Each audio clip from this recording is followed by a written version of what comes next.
আজ আমি করব নিরামিষ পটল আলুর একটা রেসিপি। প্রথমে এই পটলগুলো আমি কেটে নিয়েছি একটু খোসা সমেত রেখে। এবারে আমি কড়া সর্ষের তেল দিয়ে পটলগুলো নুন দিয়ে ভেজে নেব।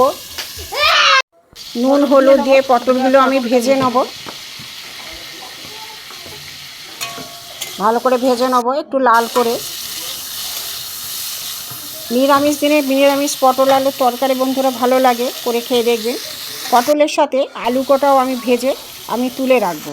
এবার আমি মশলা হলুদ গুঁড়ো, লঙ্কা গুঁড়ো, নুন এবং জিরে ধনে গুঁড়ো দিয়ে আমি তেলের মধ্যে ফোড়ন দিয়েছি।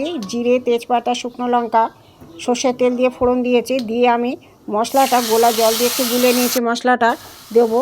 দিয়ে আমি আদা গ্রেট করা দিয়ে দেবো এবং মশলাটা একটু কষিয়ে নেবো। অল্প একটু চিনি দেবো, দিয়ে সব মশলাটা কষিয়ে এখানে পটল আলু ভাজা আছে, পটল আলু ভাজাটা আমি দিয়ে দেবো। দিয়ে ভালো করে আমি কষিয়ে নেব। মশলার সাথে একটু ভালো করে কষিয়ে নিলে ভালো লাগে বন্ধুরা।